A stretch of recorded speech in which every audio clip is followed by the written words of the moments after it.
गीता में अर्जुन को स्वयं भगवान कह रहे हैं कि उस परमेश्वर की शरण में जा, उसके लिए उन संतों के पास जा जो तत्वदर्शी हो। इसी प्रकार हजरत मोहम्मद को उनका अल्लाह कह रहा है कि कोई और पूर्ण परमात्मा है, उसको पाने के लिए उन तत्वदर्शी संत की तलाश कर। वो प्रभु कौन है, ये जानने के लिए कृपया अवश्य सुनिए जगत गुरु तत्वदर्शी संत रामपाल जी महाराज के अमृत वचन।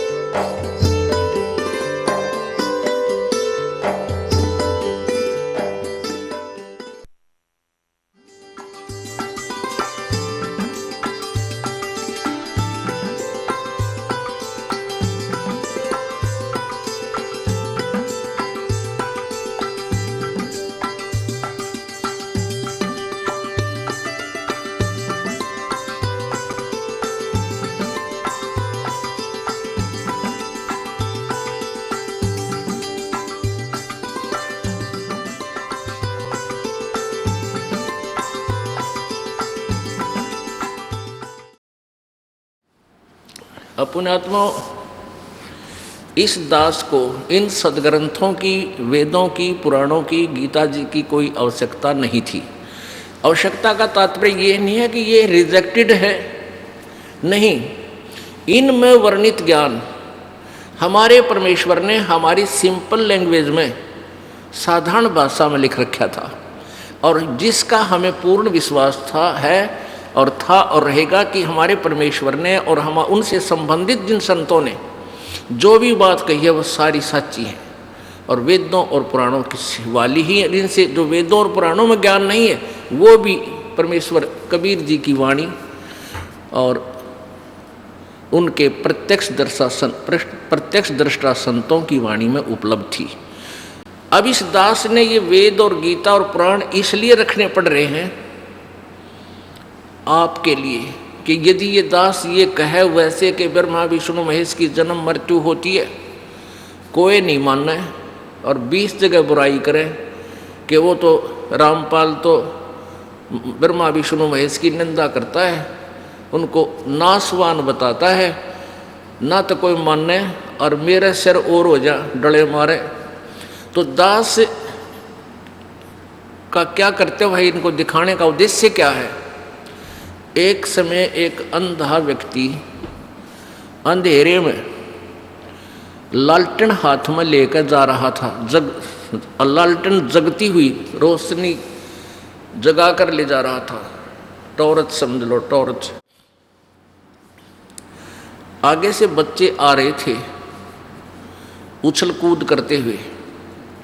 उस अंधे व्यक्ति ने कहा कि बच्चों जरा देख कर चलना बेटा, मुझे दिखाई नहीं देता, जरा देख कर चलना, मुझे दिखाई नहीं देता।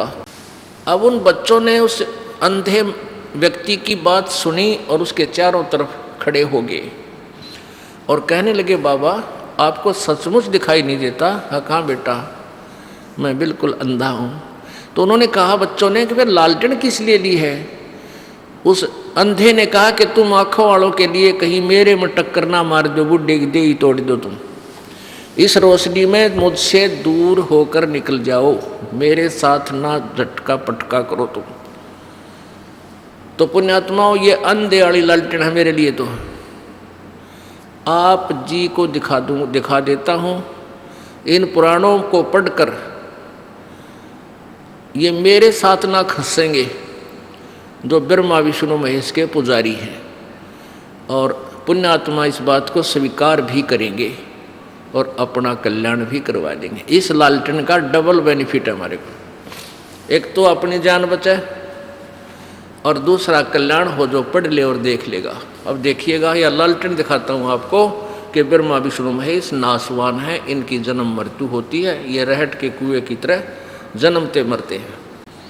श्रीमद् देवी भागवत यानी दुर्गा पुराण, गीता प्रेस गोरखपुर से इसके कौन है अनुवादक?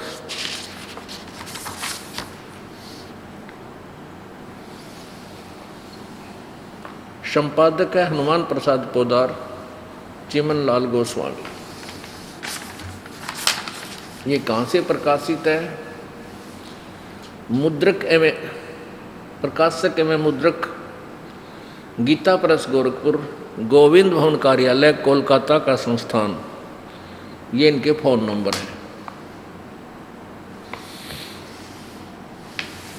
इससे पुस्तक इस पवित्र पुराण के 123 पृष्ठ पर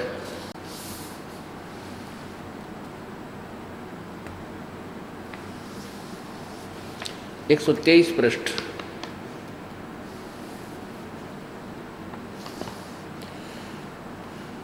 विष्णु जी दुर्गा की स्तुति कर रहे हैं। विष्णु जी अपनी माता दुर्गा की स्तुति करते हुए कह रहे हैं, तुम शुद्ध स्वरूपा हो, यह संसार तुम्ही से उद्भासित हो रहा है। मैं ब्रह्मा और शंकर हम सभी तुम्हारी कृपा से विद्यमान हैं। हमारा आविर्भाव अर्थात जन्म और तिरोभाव अर्थात मृत्यु हुआ करता है। केवल तुम ही नित्य हो, जगत जननी हो, प्रकृति और सनातनी देवी हो। भगवान शंकर बोले, देवी यदि महाभाग विष्णु तुम्ही से प्रकट हुए हैं तो उनके बाद उत्पन्न होने वाले ब्रह्मा भी तुम्हारे ही बालक हुए। फिर मैं तमोगुणी लीला करने वाला शंकर क्या तुम्हारी संतान नहीं हुआ? अर्थात मुझे भी उत्पन्न करने वाली तुम ही हो। शिवे, संपूर्ण संसार की सृष्टि करने में तुम बड़ी चतुर हो। इस संसार की सृष्टि, स्थिति और संहार में तुम्हारे गुण सदा समर्थ है। उन्हीं तीनों गुणों से उत्पन्न हम ब्रह्मा, विष्णु एवं शंकर नियमानुसार कार्य में तत्पर रहते हैं। इससे 4 कंसेप्ट क्लियर हो गए। 4, एक तो ये होगा कि ब्रह्मा विष्णु महेश नासवान है, अविनाशी नहीं है। इनकी जन्म मृत्यु होता है। इनके माता दुर्गा है, रजगुण दूसरा। तीसरा रजगुण ब्रह्मा जी, सतगुण विष्णु जी, तमगुण शिव जी है। और चौथा ये हुआ कि ये भगवान केवल वर्क डन, जैसा कर्म प्राणी करता है वैसा ही देते हैं। यानी नियमित कार्य करने में ही तत्पर रहते हैं। जो इनको जैसा आदेश होता है, उसका जैसा जिसका संस्कार है वही दे सकते हैं। इसमें कोई परिवर्तन ये नहीं कर सकते। मासा घटे न तिल बधे, विधना लिखे जो लेख, केवल सच्चा सतगुरु मेट कर ऊपर मार दे मेख। ब्रह्मा विष्णु महेश केवल प्राणी को उसका किया हुआ फल ही दे सकते हैं। इसलिए इनके विषय में प्रसिद्ध हो गया कि जैसे कर्म करेगा वैसा फल देगा भगवान। अब परमात्मा पूर्ण ब्रह्म के पास एक और वीटो पावर है कि वो अपने सत भक्ति साधक के पापों का विनाश कर देता है। यानी प्रारब्ध में परिवर्तन वो परमेश्वर कबीर जी ही कर सकता है। अब हम अपने उसी मूल उद्देश्य पर आते हैं। अब ब्रह्मा विष्णु महेश कहते हैं चतुर्भुजी भगवान कहावे और हर हर डोर बंधे सब आवे। अब ये और दिखाते हैं आपको कि ज्योत स्वरूपी कहे निरंजन, मैं ही करता भाई। ये ज्योत स्वरूपी कहे निरंजन, ये काल कहता मैं ही भगवान हूँ। ब्रह्मा विष्णु महेश को कहता तुम तुम भगवान नहीं हो, तुमने अपने आप को भगवान मान लिया, ये बड़ी गलती की है, बड़ा अचरज है ये। और मैं ही भगवान हूँ, मेरे अतिरिक्त कोई परमात्मा नहीं है। आज अब आपको ये कंसेप्ट क्लियर किया जा रहा है कि इस काल ने अपने आप को भगवान सिद्ध कर रखा है। इन ब्रह्मा विष्णु महेश को डरा धमका के, इनको धोखे में रख के और पूर्ण परमात्मा का इसने नामो निशान मिटवा रखा है। ठीक है, वेदों गीता में लिखा इसलिए है क्योंकि ये वेद परमात्मा कबीर जी ने पूर्ण ब्रह्म ने इस ब्रह्म के अंतःकरण में फीड कर दिए, इसके कंप्यूटर में। और इसने उनको एज इट इज उस परमेश्वर के ही रिमोट तय परमात्मा ने रिमोट से इसको वापस करवा दिए, बाहर निकलवा दिए एज इट इज। इसने बाहर जब आए समुद्र में, इसने श्वासों से बाहर निकाला तो क्या किया, ये 4 वेद तो समाज में दे दिए और 5वां वेद जो सूक्ष्म वेद है वो नष्ट कर दिया, जो कबीर परमेश्वर ने स्वयं आकर के बताना पड़ा। अब इसने क्या किया हुआ है कि वेदों का ज्ञान, वो 4 वेदों का ज्ञान इनकम्प्लीट है।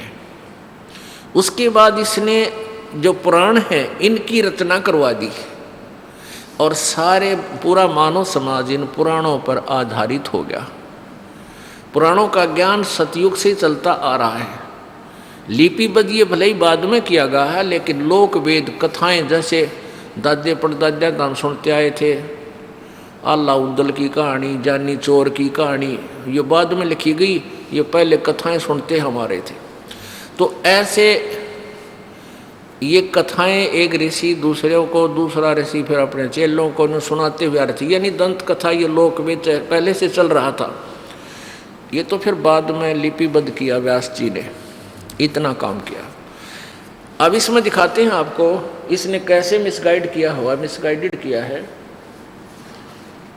एक बार ब्रह्मा और विष्णु जी का आपस में इस बात पर युद्ध हो गया। ब्रह्मा जी विष्णु जी से बोले, मैं तेरा बाप और तू मेरे से उत्पन्न हुआ, राज तू मेरा आदर भी नहीं करता, मैं तेरे द्वार पर आया हूँ और तू मस्ती में लेटा हुआ है, तूने मेरा आदर नहीं किया।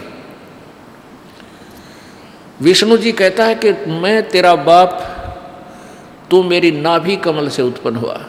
अब इस काल ने सबको बौड़ी बूझ बना रखे है, क्यों करें। ये क्या करता है, आप देवी पुराण में सुनाएंगे, कभी समय आएगा, 3रे स्कंद में 4 से लेकर 6 अध्याय तक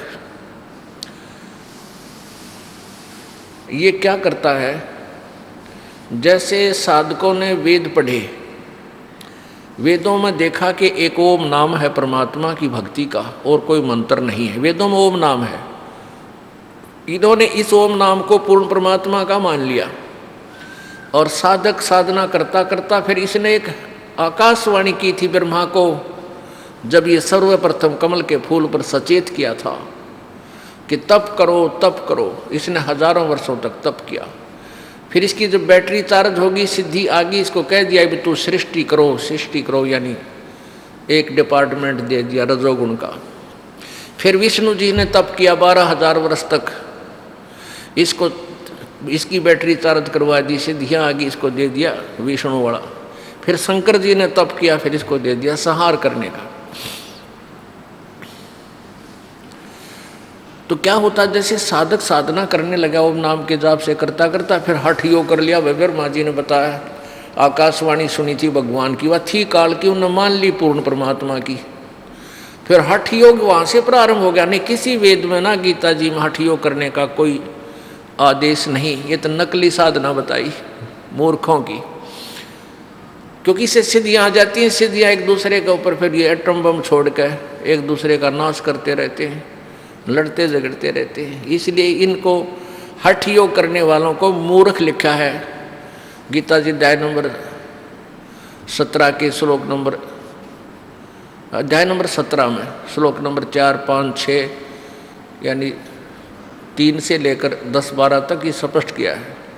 तो क्या होता, साधकों ने ओम नाम का जाप जपते जपते फिर हठ योग समाधि लागी। अब जब इनका हठ योग से अंदर जब शरीर में ये प्रवेश हो गए, तो किसी को तो विष्णु रूप में दर्शन दे दिए। ये विष्णु ब्रह्मा शिव तो इनके पास रहते हैं, आम देवताओं की तरह, ऋषियों की तरह। ये इनके इनसे जो ना सुप्रीम है, ये मंत्री हैं, बाकी अन्य देवता और न्यारे डिपार्टमेंटों के इनके अंतर्गत आते हैं। तो साधना करते करते किसी को तो विष्णु रूप में दर्शन दे दिए, विष्णु रूप में दर्शन दे दिए। जो भी कुछ मांगा इस काल ने दे दिए, ब्रह्म ने। ये वास्तविक रूप में किसी के सामने नहीं आता, इसने प्रतिज्ञा कर रखी है। तो उन जिसने विष्णु रूप में दर्शन हुए, उसने समाधि तोड़ दी अपनी, और उसका पक्का जच गया कि ये विष्णु जो सतगुण है यही भगवान है। ओहो हो, फिर वो साधक भाज्या हुआ है, भागा आता है, दौड़ा हुआ भगवान विष्णु के चरणों में शीश रख देता है और सबको ढोल बजा कर कहता है कि ये पूर्ण परमात्मा है, ये विष्णु जी पूर्ण परमात्मा है, मैंने इनको समाधि दशा में इनका साक्षात्कार हुआ है, ये छुपाए बैठे। और विष्णु जी ने पता भी कोई नहीं, युग के बंड है कि कह रहे मैं कहाँ था, मुझे पता है, उसको पता ही नहीं। लेकिन उनकी सुनी सुनाई बात तो इंजेक्शनों से वो फूल जाते हैं और किसी को ये काल ब्रह्मा रूप में दर्शन दे देता है। तो वो साधक कहता है ये ब्रह्मा रूप, ये ब्रह्मा यही सर्वशक्तिमान है, यही सृष्टि रचने वाला है, यही तीनों रूप धारण करता है। और किसी को वो शिव रूप में दर्शन दे देते हैं, ये काल दे देता है समाधि करने या मेडिटेशन करने वालों को। तो उन ऋषियों द्वारा सुनी हुई दंत कथा के आधार पर ब्रह्मा जी ने मान लिया मैं सृष्टि करता हूँ और ये सभी संसार मेरे से उत्पन्न हुआ है। और जिसने विष्णु जी के रूप में दर्शन हुए थे उसने विष्णु जी का इंजेक्शन ला दिया। 1 न 2 न 10 न 20 न 100 ने यही समर्थन कर दिया। तो विष्णु जी का पक्की दसगी कि तू ही भगवान है और तेरी नाभि कमल से ब्रह्मा की उत्पत्ति हुई है। तो यहाँ अड़गी दोनों की लड़ाई। ब्रह्मा जी आया विष्णु जी के घर पे, विष्णु जी शेष नाग की सैया पर सोया हुआ था, लेटा हुआ था मस्ती में, रुक्मणी उसके चरण दबा रही, लक्ष्मी चरण दबा रही थी, आसपास और सैनिक बैठे थे, पारखत बैठे थे उनके। ब्रह्मा जी ने फिर उसको खोटी खरी सुना दी कि ओ बेटा मैं तेरे पास आया हूँ, तू अभिमानी हो गया है और तू आए हुए अपने पिता का आदर नहीं करता, मैं तेरा बाप आया हूँ, खड़ा हो। विष्णु बोला मैं तेरा बाप, तू मेरी नाभि कमल से उत्पन्न हुआ है, मैं सारे ब्रह्मांडों का रचने वाला हूँ, तू कैसे अपने आप को सर्वेश्वर कहता, मैं करता हूँ। अब दोनों का गुट्टम गुट्टा, लट्ठम लट्ठा, हथियार काट लिए, सेना जोड़ ली। इस देवी पुराण में लिखा है कि देवताओं ने भी ऊपर आकाश से फिर जब वो लड़ने को तैयार हुए फूल बरसाने शुरू कर दिए, अगर कर दो काम, लड़ो। अरे ये देवताओं के लक्षण, देवताओं ने तो बीच में आना चाहिए था। भगवान जब तुम लड़ोगे, आप ही ऐसे अभद्र व्यवहार करोगे तो हमारा क्या होगा, जनता आपसे क्या सीखेगी। अब परमात्मा कहते हैं, कह कबीर इस संसार में सबकी बुद्धि का नाश। अब ये एक बार फिर सुनाना पड़ेगा यू शिव पुराण के अंदर ये थोड़ा प्रकरण, नहीं तो फिर यह अंधे अड़ी लालटेन अधूरी रह जाएगी। अब देखो ये शिव महापुराण हिंदी टीका सहित भाग 1, ये कहाँ से प्रकाशित है? ये है श्री शिव महापुराण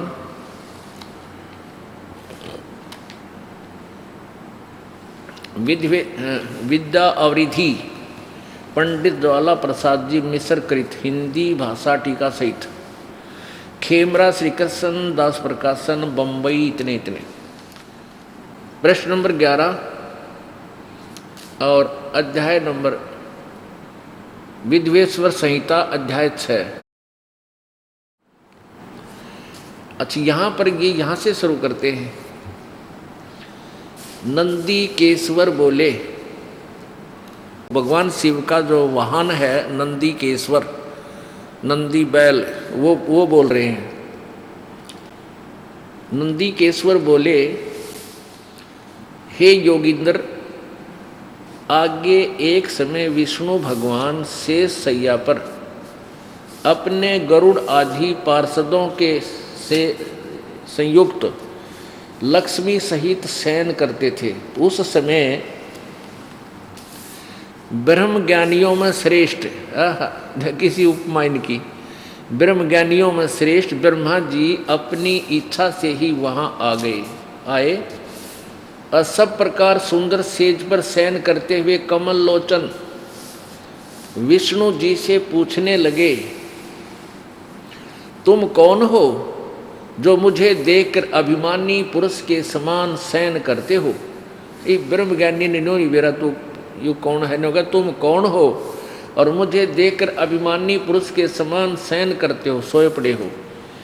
हे वत्स उठो, ए बेटा उठो, देखो मैं तुम्हारा स्वामी आया हूँ। ऐसे तीसरी चौथी कक्षा के बालक लड़ा करे ना आपस में, मैं तेरा बाप आया हूँ, उठ बेटा। आए हुए गुरु को देखकर जो अभिमान करता है उस द्रोही मूड का प्रायश्चित होना उचित है, अर्थात न गढ़ूंगा ही।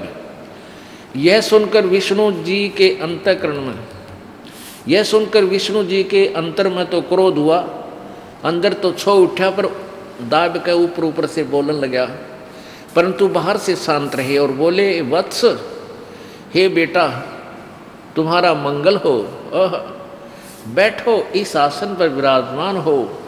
इस समय तुम्हारा नेत्र कुटिल और मुख वक्र क्यों हो गया, बांगा क्यों मुंह हो रहा तेरा।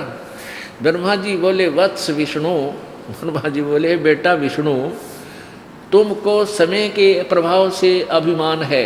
हे पुत्र मैं तुम्हारा रक्षक और जगत का महापिता मैं हूँ। विष्णु जी बोले, ये तो सब जगत मुझ में स्थित है, तुम चोर के समान किस प्रकार अपना कहते हो।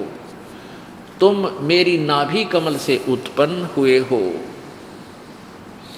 इससे मेरे पुत्र हो, मुझे पुत्र कहना व्यर्था है। नंदीकेश्वर बोले, इस प्रकार ब्रह्मा विष्णु दोनों ही रजोगुण से मुग्ध होकर विवाद करने लगे। मैं श्रेष्ठ हूँ, मैं स्वामी हूँ, ऐसा कहकर एक दूसरे को मारने की इच्छा से युद्ध करने में उत्सुक हुए और हंस गरुड़ और वाहन पर परस्पर सतीत होकर ये दोनों देवता युद्ध करने लगे। तब ब्रह्मा और विष्णु के वाहन गण भी युद्ध करने लगे। तब संपूर्ण देवता विमानों में बैठकर उस महा अद्भुत युद्ध को देखने चले आए और आकाश में उनके ऊपर फूल बरसाने लगे। जय हो देवताओं की। अरे भले पुरुषों, बीच में आना चाहिए था, छुटाने चाहिए थे, रे क्यों नाश करो हो देवताओं। नुको अपन तो फूल बरसाव जो कर खागड़े बढ़ाया करें जोटे हो कलकी दे दे के करो, ये हमारे देवताओं के लक्षण हैं। तो जनसाधारण का क्या होगा पुण्यात्मा, ये देख लो इस तत्व ज्ञान के अभाव से। अब थोड़ा सा मौखिक बताया गया दास। फिर क्या हुआ कि इन दोनों को लड़ते हुए देखकर इस काल भगवान ने, ज्योति निरंजन ने एक सतम ठोक दिया बीच में। एक सिद्धि सेन के बीच में एक मोटा सा एक थांब पिल्लर, और वो तेजों में था, वो बहुत लंबा चौड़ा सिद्धि तक। जैसे अब ग्रीष्म ऋतु में तेज हवा चलती है ना, तो एक हुलिया सा उठा कर आंधी का, उसको चारों तरफ धूल, इसमें धूल भर जाती है, ऐसे चक्कर काटता हुआ नीचे से लेकर ऊपर तक दिखाई देता, ऐसा समझ लो। ईसा सतम था, वो बीच में आ गया। वो लड़ना भूल गए, तो दोनों जने सोचा भी न देखा ये कितना लंबा चौड़ा, एक ऊपर न चला गया कि नीचे ने। लंबी कथा है। फिर क्या हुआ, इतने में यो काल ज्योति निरंजन शिव रूप धारक है, अपने बेटे शिवजी जैसा रूप बनाकर और वहाँ प्रकट हो गया और इनसे बोला कि बेटो, ये पुत्रो मेरी बात सुनो, तुमने अपने आप को भगवान मान लिया, तुम्हारी नालायकी है, तुम भगवान नहीं हो। अब ये सिद्ध करते हैं। ये है शिव पुराण पृष्ठ नंबर 17, विद्वेश्वर संहिता, अध्याय 9। यहाँ पर नंदीकेश्वर बोले, इस प्रकार भगवान ने उन नम्र हुए ब्रह्मा और विष्णु पर अनुग्रह करके उनके युद्ध में जो परस्पर उनकी सेना मारी गई थी, उस सब को अपनी शक्ति से जीवित कर उठाया। आगे फिर क्या बोला, उनसे संबोधित करके कहने लगा, मेरे सकल और निष्कल भेद से दो रूप हैं, परंतु और ईश्वर नहीं। नो कहे और कोई भगवान को नहीं, मैं ही हूँ जो कुछ हूँ। इस प्रकार इस कारण उनके दो रूप नहीं हो सकते। पहला सतम रूप और दूसरा पीछे मूर्तिमान रूप धारण किया। इसमें ब्रह्म रूप निष्कल है, ईश्वर रूप सगुण है। मेरे ये दोनों रूप सिद्ध हैं, दूसरे किसी के नहीं हो सकते। इस कारण तुम दोनों को अथवा दूसरों को ईश्वर तव की प्राप्ति नहीं हो सकती, यानी कोई भगवान नहीं है। तुमने जो अज्ञान से ब्रह्मा विष्णु को कह रहा है ये काल ज्योति निरंजन ब्रह्म, तुमने जो अज्ञान से अपने को ईश माना, भगवान मान लिया, यह बड़ा ही अद्भुत हुआ। उसके दूर करने को ही मैं रण स्थान में आया हूँ। अब तुम अपना अभिमान त्याग कर मुझ ईश्वर में अपनी बुद्धि लगाओ। मेरे प्रसाद से लोक में सब अर्थ प्रकाश करते हैं। क्या कहता, मैं ही ब्रह्म हूँ और मेरा ही कल अकल रूप है। ब्रह्म होने से मैं ईश्वर हूँ। अनुग्रह आदि कहीं मेरा कृत्य है। सर्वव्यापी होने से और जगत के वर्धक होने से मैं ब्रह्मा हूँ। और ब्रह्म केशव, हे ब्रह्म केशव, समतव और व्यापक होने में से मैं आत्मा हूँ। मैं सबका ईश हूँ, यह मेरा है, मेरे सिवाय किसी दूसरे का नहीं है। प्रथम तो ब्रह्म तत्व ज्ञान के निमित्त निष्कल ब्रह्म का प्रादुर्भाव हुआ 18 पर। इससे मैं अज्ञात रूप हूँ। पीछे तुम्हें प्रगट दर्शन देने के निमित्त साक्षात ईश्वर, तो तत्क्षण ही मैं सगुण रूप हुआ हूँ। हे पुत्रो, हे बेटो, काल कह रहा है, हे पुत्रो, यह कृत यानी ये डिपार्टमेंट उत्पत्ति और सतिथि का, यह कृत आपने तप से प्राप्त किया है, जो कि सृष्टि की उत्पत्ति और पालन कहता है। सो मैंने प्रसन्न होकर तुम्हें दिया है। इसी प्रकार से दूसरे दो कृत रुद्र और महेश्वर को प्रदान किए हैं, परंतु अनुग्रह करते कोई भी पाने को समर्थ नहीं है। सो पूर्व के कर्म तुमने समय से विसार दिए थे। रुद्र और महेश ने उनको नहीं बुलाया। अब 19 पर देखो, रूप वेश, यानी रुद्र और महेश ने अपने आप को अभिमानी नहीं बनाया, तुमने बना दिया, इसलिए तुम्हारे को सीधा किया मैंने। रूप वेश कृत आसन वाहन आयुध आदि में हमारी साम्यता थी। हे सौम्य, मेरे ज्ञान के विमुख होने से तुम्हें अज्ञानता आ गई। मेरा ज्ञान होने से ऐसा नहीं हो सकता। ज्ञान और रूप महेश के तुल्य हो जाता है।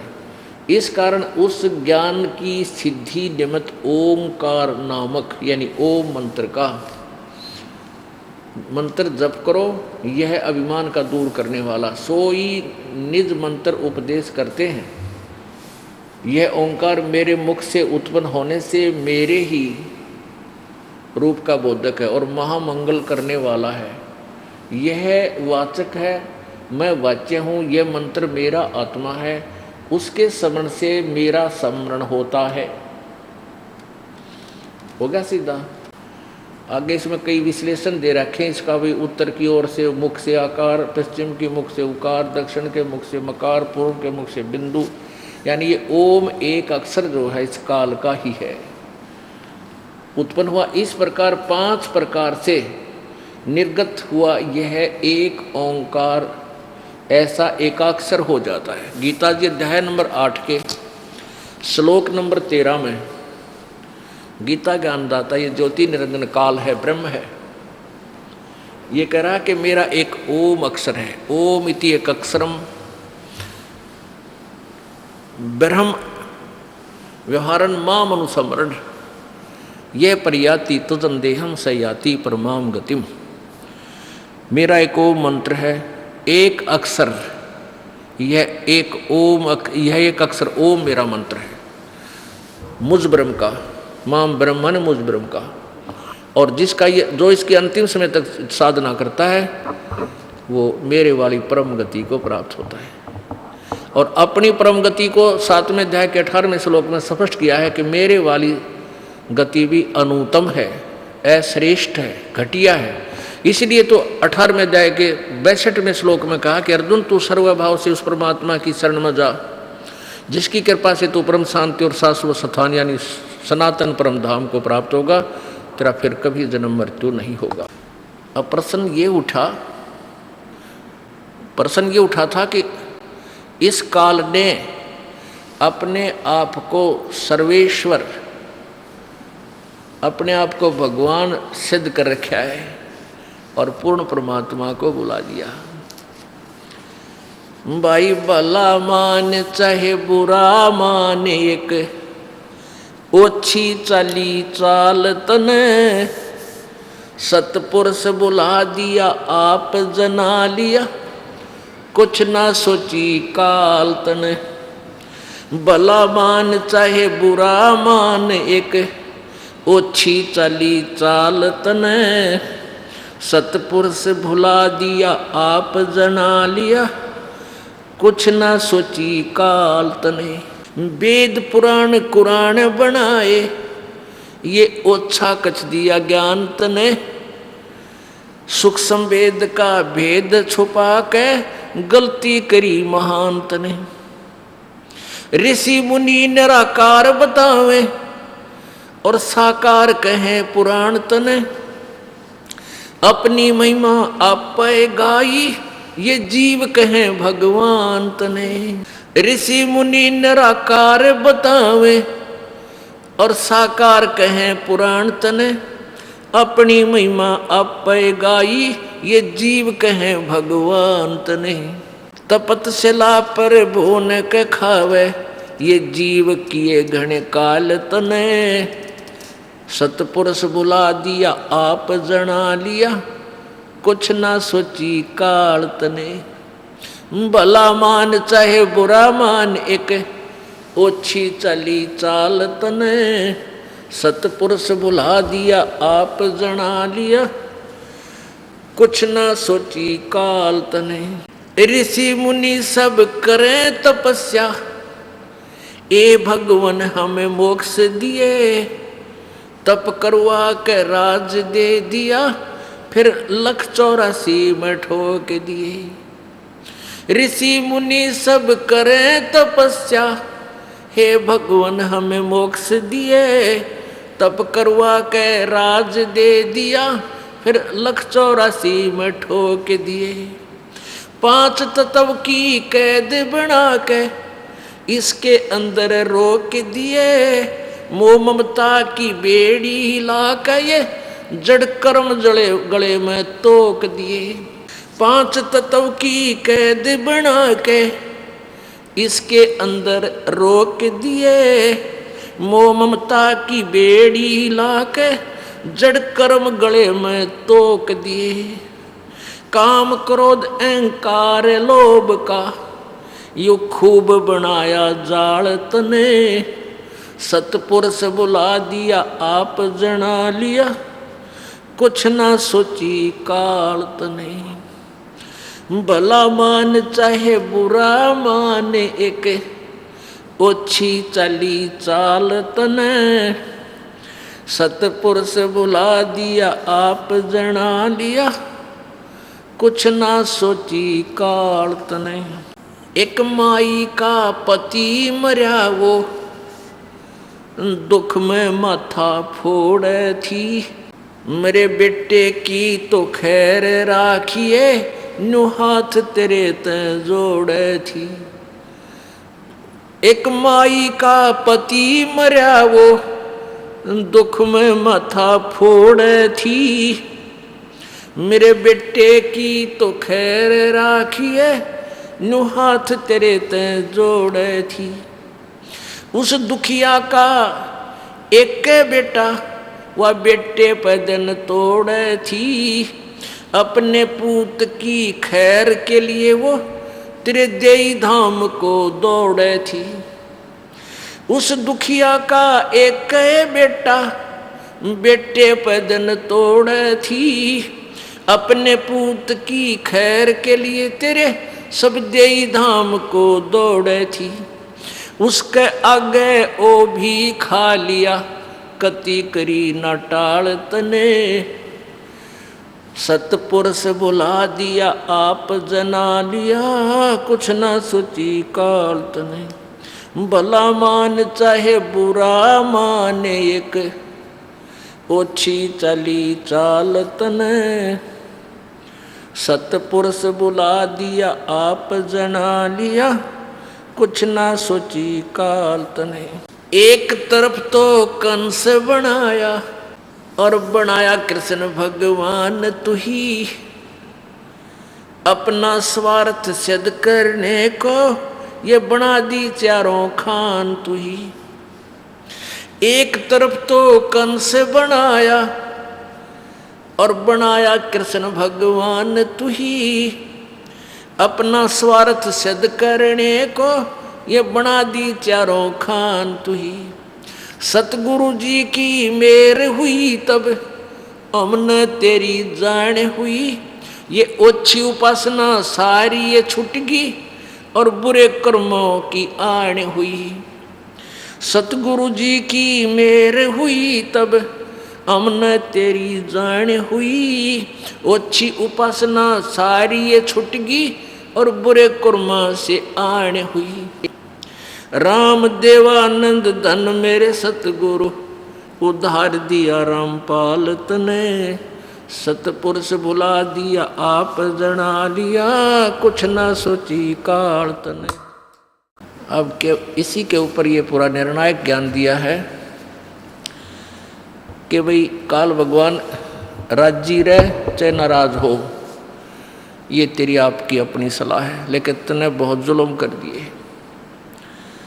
ये ओछी चाल चली कि परमात्मा को बुला दिया, तू आप भगवान बन बैठा। ये ज्योत स्वरूपी कहे निरंजन मैं ही करता भाई, और फिर एक न करता दो न करता नौ ठहराए भाई। वेद ये चारों वेद और पुराण और कुरान इनकम्प्लीट नॉलेज है, कंप्लीट नहीं है, ओछा ज्ञान है, अधूरा ज्ञान है। अब पुराणों में वेदों में तो साकार लिख रखा और ऋषि मुनि कहें सब वो निराकार है। अभी सबकी बुद्धि काल के हाथ में, उल्टी साधना, इनकम्प्लीट ज्ञान, यही उलझा रखा पूरे जीव को, नास्तिक बनाने जा रहा था ये कलयुग में। परमात्मा ने अब दया करी हमारे ऊपर, ये ज्ञान दे दिया और फिर से परमात्मा में आस्था होगी। अब परमात्मा कबीर जी 600 वर्ष पहले आए थे, उन्होंने वो ऐसी लीला की जो भगवान किया करते। जैसे एक कमाल नाम के बच्चे को मुर्दा जीवित किया जो यहाँ से चला गया था शरीर छोड़ कर, घर वालों ने उसको मृत जानकर जल प्रवाह कर दिया था अपनी रीति रिवाज अनुसार। उस परमात्मा ने, कबीर जी ने धर्मराज के दरबार से उस आत्मा को वापस छुड़वा कर अपनी विटो पावर से उस बच्चे को जीवित करके अपने साथ बालक रूप में रखा। एक शेख तकी नाम के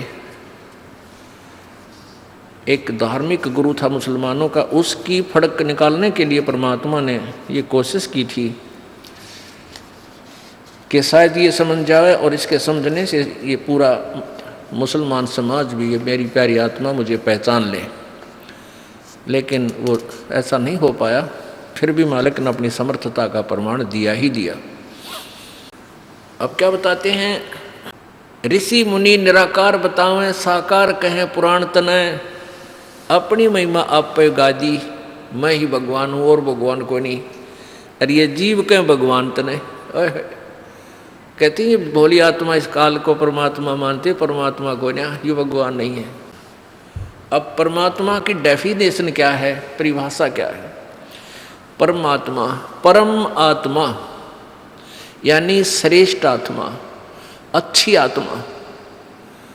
और जो मारे काटे, किसी का कैंसर कर रखी, किसी का बेटा मर गया, किसी की बेटी मर गई, किसी के दोनों हाथ कट गए, किसी का कुछ जुल्म कर रखा, किसी गधा बना रखा, गधी बना रखी, कीड़े पड़ गए, कुत्ता बना रखा, सुर बना रखे, ये परमात्मा के काम है या कि श्रेष्ठ आत्मा के काम है? नहीं।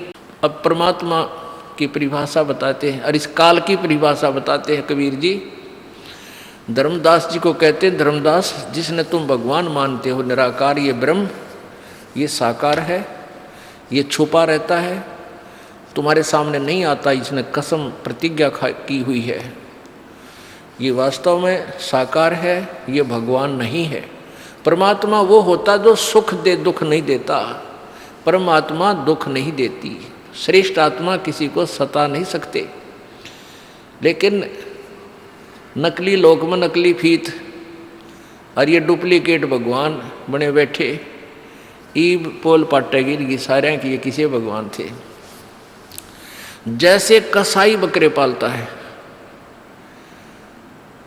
और उनके लिए क्या करता है, एक अच्छा छान डालता है, ऊपर हट बनाता है, छाया बनाता है, गर्मी सर्दी से बचने के लिए, और फिर वहाँ एक तालाब बनाता है अलग ही, अपने लंबा चौड़ा क्षेत्र खरीद कर, जिसके पास 10-5 बकरे रोज सेल होते हैं, तो वो हज़ारों की संख्या में, 400-500 की संख्या में बकरी रखता है, और वो आपस में प्रजनन करके और अपने परिवार की उत्पत्ति करते हैं, वृद्धि करते हैं, और काल उनमें काटता रहता है। अब वो बकरों की सेवा करता है। कौन? वो कसाई।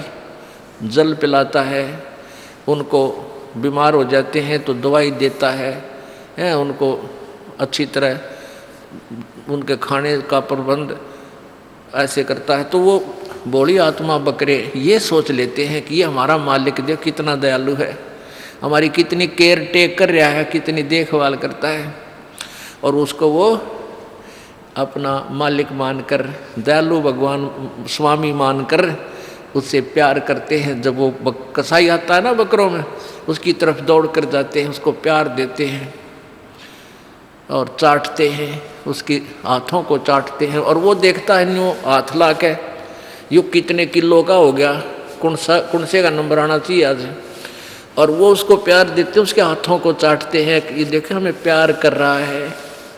और वो ने देखा यू माल कितना हो गया इसमें, और जब आता है उसको ऑर्डर 10-5, 2-4 बकरों का, वो ना देखता किसकी बेटी जा, किसका बेटा मरेगा, किसकी माँ मरेगी, वो तो लाठी लेकर आँख ले छाँट लेता मोटे मोटे 40 दर को। तो पुण्यात्माओं, यहाँ हम देखते हैं, देखिए भगवान ने कितनी बढ़िया पृथ्वी दे रखी, कैसे फल फ्रूट इसके अंदर पदार्थ, सुख पदार्थ दे रखे, कैसे झरने बह रहे हैं, गंगा जैसी दरिया बह रही है मीठे स्वच्छ जल की, और नीचे ठंडा पानी मीठा, गर्मियों में ठंडा निकला नीचे से धरती से जल, और सर्दियों में गर्म। देव भगवान कितना दयालु है, और कितनी सुविधा दे रखी है यहाँ पर, हैं अच्छे बाजरा ज्वार गेहूँ जैसी कनक दे रखी हैं, सेब संतरे काजू किशमिश ये फल दे रखे हैं। तो इस तरह की स्थिति देखते हैं तो ये भगवान में पड़ा है। यूँ देखते हैं तो ऐसा लगता है भाई भगवान ने, ये तो परमात्मा ही पड़ा है, बड़ा दयालु है। और फिर अब देख लो इतिहास, सवेरे देख लियो समाचार पत्रों में, फलाना मर गया, उसके 2 बेटे मर गए, एक एक्सीडेंट हो गया, वहाँ भूकंप आ गया, फलाना, या बिजली क्यों गिर रही है? फिर ये परमात्मा है? तो यो परमात्मा नहीं है, ये तो परमात्मा बना बैठा है। अब परमात्मा स्वयं आकर बताते हैं कि ये काल है भाई, ये भगवान नहीं है। धर्मदास ये जग बोराना, कोई न जाने पद निर्वाणा, यही कारण मैं कथा पसारा, इन सब से कहिए एक राम नियारा। वो दयालु परमात्मा तो इन सबसे न्यारा है, दीन दयाल है, वो कबीर भगवान है। गीता जी अध्याय नंबर 7 के श्लोक नंबर 16, 17, 18 में कहा है कि मेरी साधना यानी ब्रह्म सत्र की साधना 4 प्रकार के करते हैं। ब्रह्म को इष्ट मानकर 4 प्रकार के साधक आश्रित हैं। एक तो आर्थ वो होते जो अपना संकट निवारण करने के लिए जंतर मंत्र छू मंत्र करते हैं, जाप जोप करते हैं, तो वेदों के मंत्र को ले लेते हैं। कोई 2-4 मंत्र छांट लिए, उन्हीं से अपना अनुष्ठान करते रहते हैं। वो अन्य किसी पुराण के और कोई किसी के साधना का आसरा नहीं लेते। जय गणेश देवा माता थारी पार्वती कहते, इस तरह की वो आरती नहीं करते। और दूसरे अर्थार्थी होते हैं जो धन लाभ के लिए, अपने घर में बरकत करने के लिए कोई अनुष्ठान करते, तो वेदों के मंत्रों से ही करते हैं। और तीसरे जिज्ञासु वो हैं जो घर से निकले भगवान पाने के लिए, आगे उनको मिल गए वो डुप्लीकेट संत ऋषि, उनसे ज्ञान ग्रहण करके वो स्वयं भी वक्ता हो गए, मोक्ष गया बाढ़ में। और चौथे वो रिजेक्टेड तीनों। चौथा है ज्ञानी आत्मा वो होता है जिसको पता लगा कि मनुष्य जीवन बार बार प्राप्त नहीं होता, और वेदों को पढ़ा, उसमें लिखा है कि पूर्ण परमात्मा की साधना से ही पूर्ण मोक्ष होगा। तो उन्होंने ये तो पढ़ लिया कि एक ही भक्ति करनी चाहिए भगवान की, अन्य देवता की नहीं करनी चाहिए। ये वेदों में प्रमाण है, गीता जी में भी है। तो उन्होंने ये फाइनल कर लिया कि भाई और किसी देवता की पूजा हम नहीं करेंगे, हम केवल एक पूर्ण परमात्मा की करेंगे। तो उन्होंने ओम नाम, क्योंकि वेदों और गीता में केवल ब्रह्म की साधना का ही ज्ञान है, उसकी पूजा का ही ज्ञान है, ओम मंत्र ओनली। तो इन तत्वदर्शी संत के अभाव से उन्होंने ये लाइन गीता जी अध्याय नंबर 4 के श्लोक नंबर 34 को ना समझा। उसमें लिखा है कि पूर्ण ज्ञान चाहिए तो तत्वदर्शी संतों की खोज करो, मेरे द्वारा दिया ज्ञान कंप्लीट नहीं है। यहाँ बुद्धि स्लिप कर गई उनकी।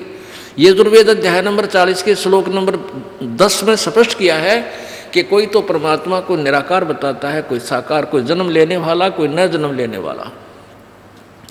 इसका यथार्थ ज्ञान भी तत्वदर्शी संत बताएंगे, उनसे सुनो। तो उनकी ये बुद्धि काम ना करेगी, ये वो तत्वदर्शी संत क्यों ना खोजें जो इनसे न्यारा है, लेकिन अपनी ही सोच से अपन निष्कर्ष निकाल कर कि ओम नाम लिखा, भाई ये भगवान पूर्ण परमात्मा का है, हम और देवता की पूजा नहीं करेंगे।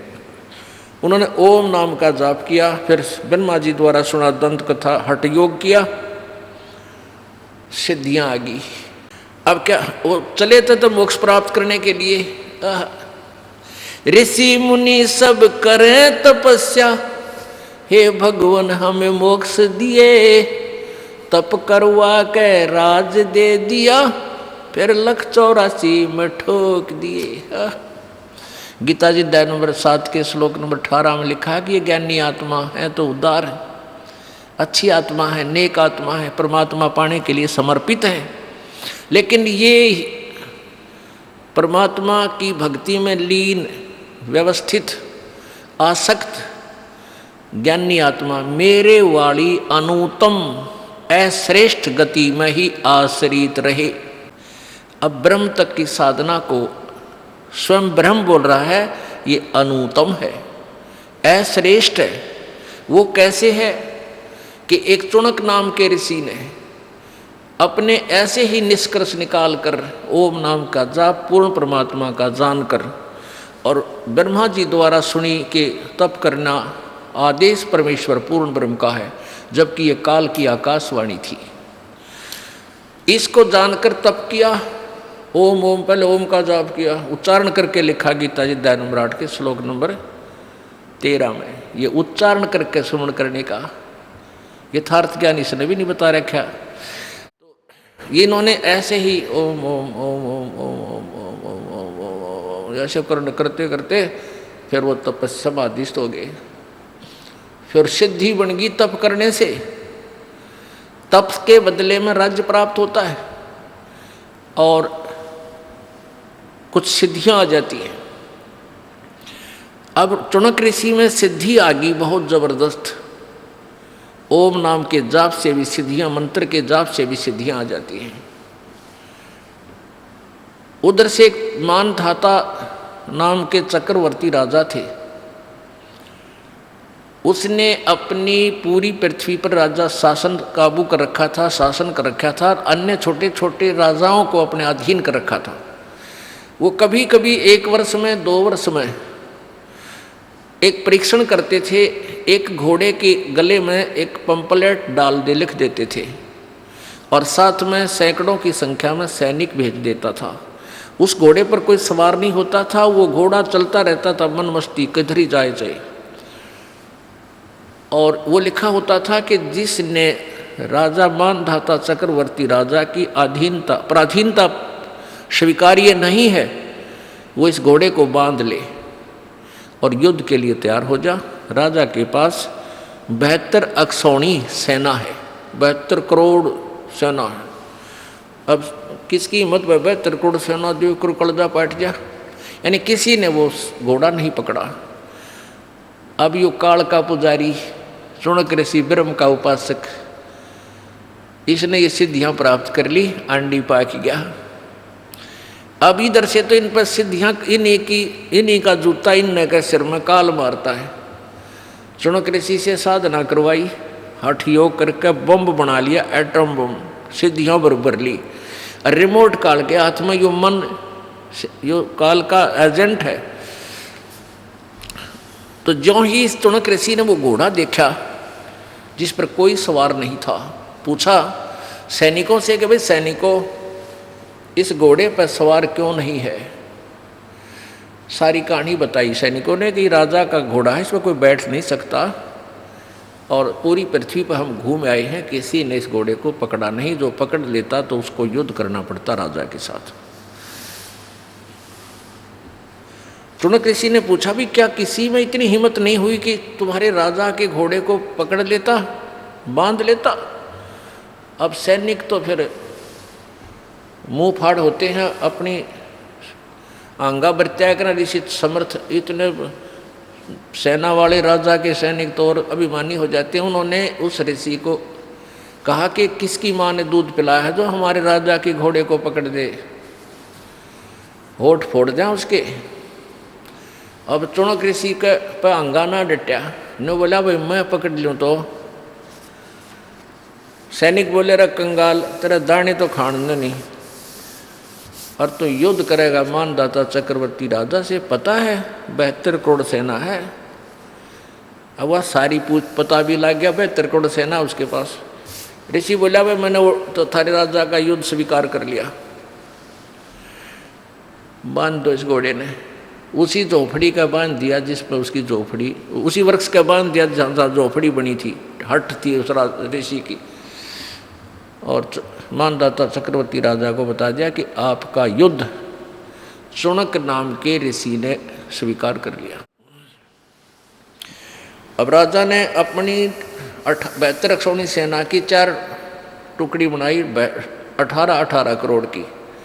18 करोड़ की एक फर्स्ट बटालियन भेज दी कि जाओ ऋषि के ऊपर आक्रमण कर दो। वो तरह का जो एक आदमी 5-4 भेज दे, 10 भेज दे, 20 भेज दे, अपनी चौधर दिखाने की खातिर। साथ बोल रहा जब नो होया कर विनाश काले भी प्रताबुद्धि।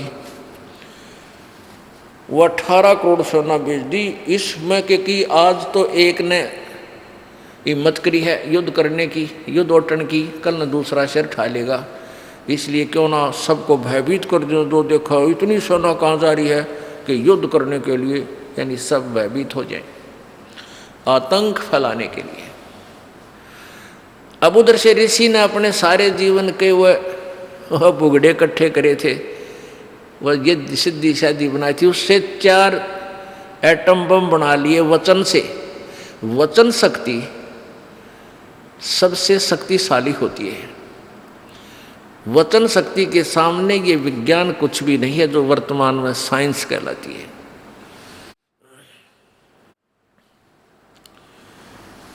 तो उसने अपने वचन, जो सिद्धि से, अपने वचन से 4 पुतली बना ली, अपनी ही कमाई था, अपनी तपस्या साधना से।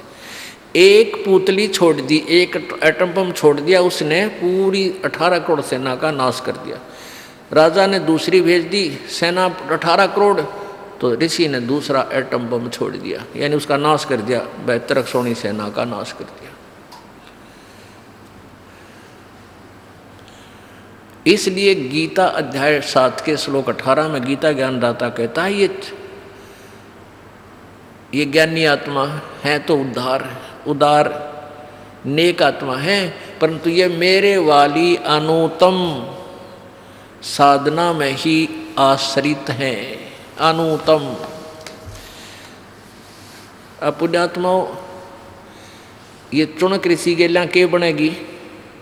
ये चुनक ऋषि कई हजारों वर्ष इसने साधना की, उस तप के कारण ये हो सकता है कभी चक्रवर्ती राजा बन जावे। ओम नाम के जाप के आधार से ये हो स्वर्ग में, महास्वर्ग में हजारों वर्षों तक वहाँ पर देवता बना रहे। और जो 72 करोड़ सेना का इसने नाश कराया, या धूने लाया करता लकड़ बाढ़ का, उसमें जीव हिंसा की, वो सारे बैड अकाउंट में लिखे गए। जब बैड अकाउंट का नंबर आओगा ये कुत्ता बनेगा और इसके सिर में कीड़े पड़ेंगे, और जितने भी ये आत्मा इसने मारी हैं, सैनिक मारे ही, अपना चुन चुन का बदला लेंगे, इसकी दुर्गति होगी। और उससे पहले जो कितने समय तक कहाँ घूमता रहेगा, कितना देवता बन जाएगा, हैं? और फिर इसकी ब्रान माटी का नंबर आओगा। एक झलक दिखाते हैं आपको श्रीमद् भगवत गीता का।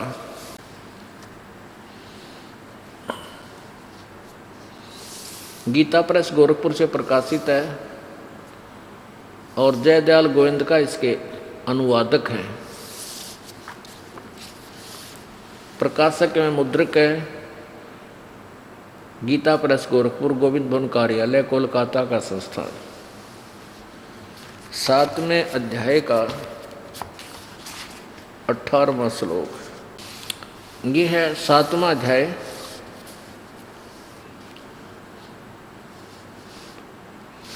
और श्लोक नंबर 18। अब देखो, हम शिक्षा का हमें ये लाभ हो गया, हम इन्होंने ये तो उड़द पुड़द संस्कृत थी, इन्होंने इसको संधि छेद करके नीचे लिख दिया, बहुत आसान कर दिया, हम आसानी से पढ़ और समझ सकते हैं। उद्दारा, उद्दारा माने उदार, उद्दारा सर्वे एव एते ज्ञानी तु आत्मा एवमे मतम आस्थित सही युक्तात्मा माम एवं अनुतमाम गतिम। अनुतमाम, इन अनाड़ियों ने अनुतमाम का लिख रखा अति उत्तम। अरे तरह भैया, चौथी कक्षा के बालक ने पूछ ले, उत्तम माने क्यों है अच्छा श्रेष्ठ, अनुत्तम अश्रेष्ठ। और ये न अनुत्तम का अर्थ लिख दिया अति उत्तम। तरह गजब भैया। अब बताइए, इसे बावड़े भी देखे होंगे कि तो सरेआम झूठ बोल रहे हैं। और मेरा अनुवादक बता दिए, जिसने पढ़ के पूरा हिंदू समाज इनके द्वारा अनुवाद किए गई गीता को न गोटे बैठा है।